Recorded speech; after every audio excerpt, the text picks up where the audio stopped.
This is James Corbett of the Corbett Report.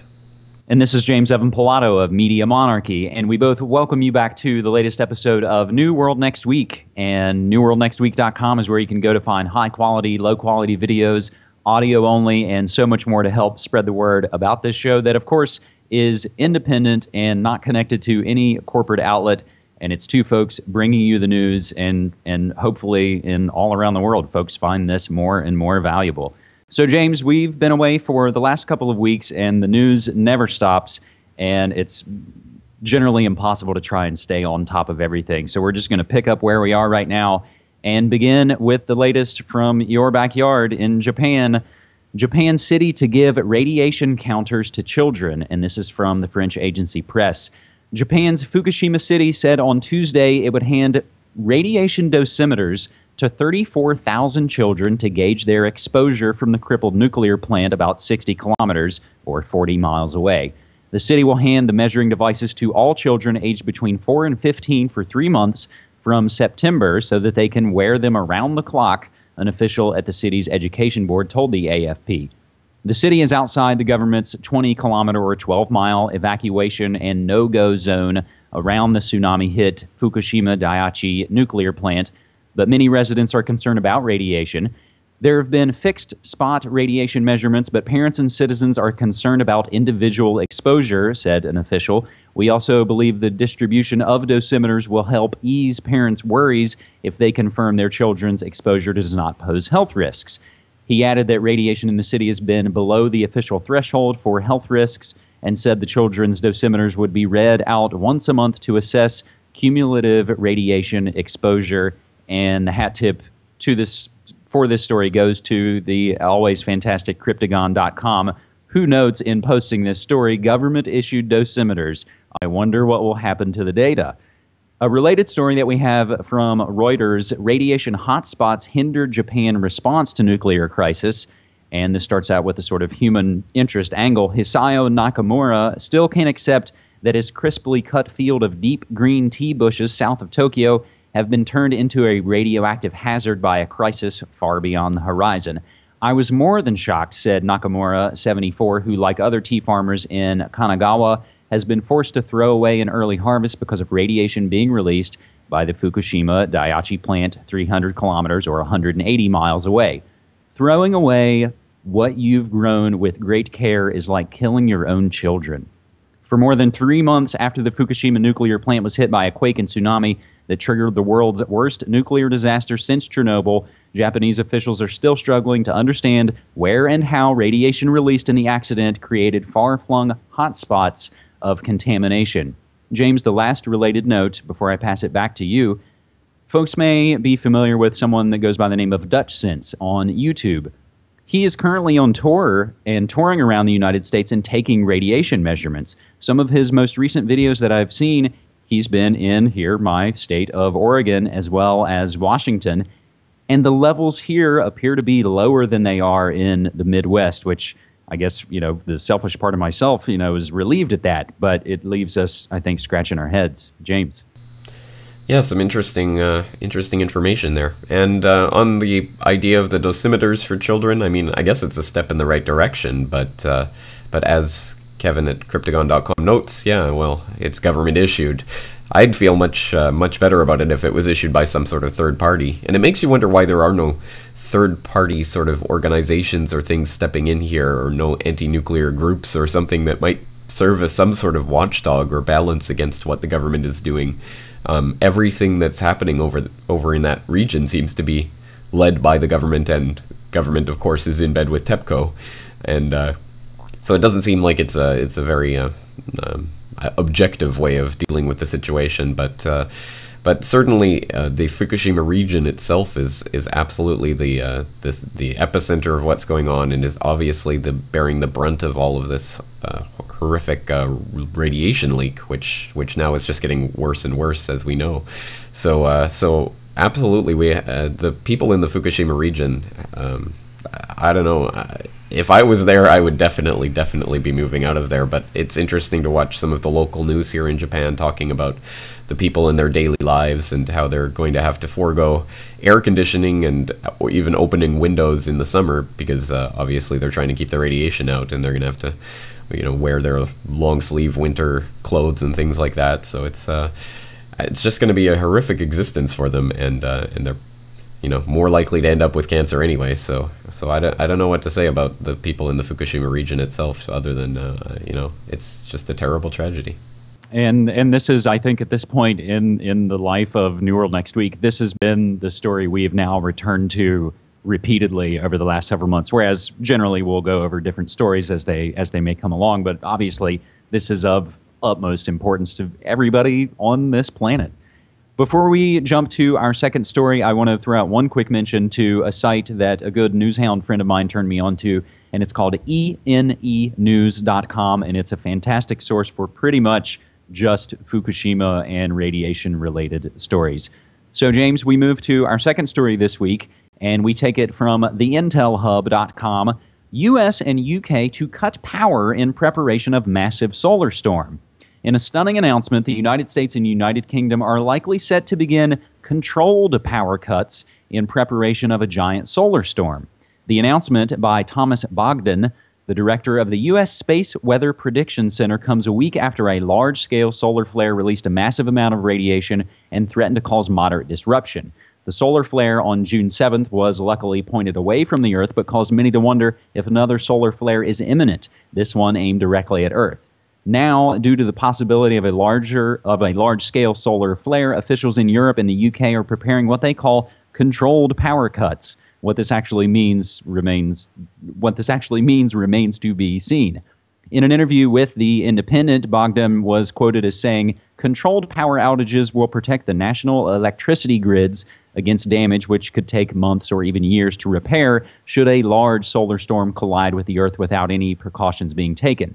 Interestingly enough, this information also comes just days after NASA sent out a preparedness warning to all employees and their families, and we'll add that video link in the show notes. Last year, NASA warned about solar flares were on course to cause massive devastation. Senior space agency scientists believe the Earth will be hit with an unprecedented level of magnetic energy from solar flares after the sun wakes from a deep slumber sometime around 2013, the Daily Telegraph reported last year in 2010. Scientific American is also running a compelling article on the subject. The article covers the fact that last week's solar flare has illuminated the power grid's vulnerabilities and reflects on the outcome of a massive solar storm. If the solar storm of 1921, which has been termed a 1-in-a-100-year event, were to occur today, well over 300 extra high-voltage transformers could be damaged or destroyed, thereby interrupting power to 130 million people for a period of years. Joseph McClellan, director of the Office of Electric Reliability at the Federal Energy Regulatory Commission, said at a May 31st House Energy Subcommittee hearing on the issue. The fact that NASA was partly founded by former Nazis and has a long history of cover-ups also remains very relevant. Is this a real threat for the very near future, or is there some other sort of space event on the horizon? James, the interesting update that we add into this from Bloomberg: sun's magnetic levels ebb as scientists note missing sunspot activity. Solar activity appears on the decline as events that typically presage bursts of energy in the sun's 11-year cycle have decreased or stopped, scientists say. Tracking the sun's cycle, which occurs as its magnetic poles reverse, help scientists predict solar storms that interfere with satellite orbits, communications, and power systems. This, according to the National Center for Atmospheric Research in Boulder, Colorado. Studies presented yesterday, June 14th, at the American Astronomical Society's meeting on solar physics suggest the sun is headed into a quiet period. So, is it a quiet period coming, or is it a much worse period coming? James? Well, that's a pretty important question, isn't it? And we have been seeing these stories for a couple of years now about how these massive solar flares are going to disrupt all communications on the planet and all our electricity grids and all of this. We've been seeing a lot of those types of stories, even as we've seen for a number of years now the sun has been in a very quiet mode. There's been a very little solar activity, and there's been a little sign that it's going to start suddenly flaring up.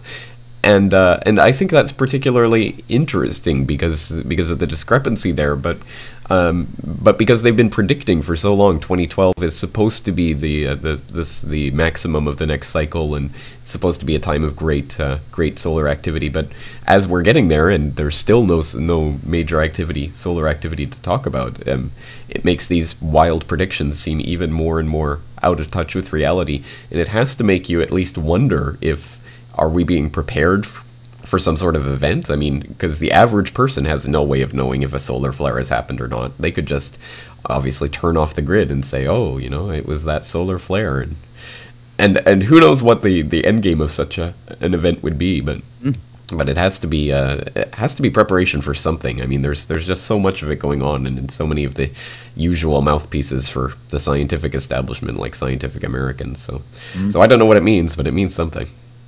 And the preparation is there. So whether they would turn off the grid and say, oh, it was that solar flare, or blame it on whatever convenient, scapegoat needs to be blamed for whatever political capital needs to happen, which sets us up for our third and final story this week. But first, I'll make the quick note, and we do have it up on cyberspacewar.com, that right now there is a lunar eclipse that is occurring. So for you sky watchers out there, it's unfortunately not visible here in North America, but there are links and live feeds that you can watch. So speaking of cyberspacewar.com, we do have an original piece over there, LulzSec, laughing at your security since 2011. And James, we kind of noted that this isn't necessarily one we were going to read into the record entirely, but what this surrounds is the mass amount of hacking events that have taken place over the last few weeks and months. And just off the top of my head, I kind of typed out into my notes quickly that, one, this cyberspacewar.com story is mentioning the hack into the Senate, the United States Senate. But last week we had IMF breached by sophisticated hack attack, anonymous attacks and Shutter's Spanish police website. There was the Sony PlayStation hack. There was a Gmail hack. There was, I believe, PBS News, Fox News, and so many other things. And an amazing story from the New York Times the other day. U.S. underwrites internet detour around censors. And James, we also have the story we were going to cover last week on this show, but we were unable to do it. 1 in 4 U.S. hackers is an FBI informer. Which of those bits would you like to bust down first?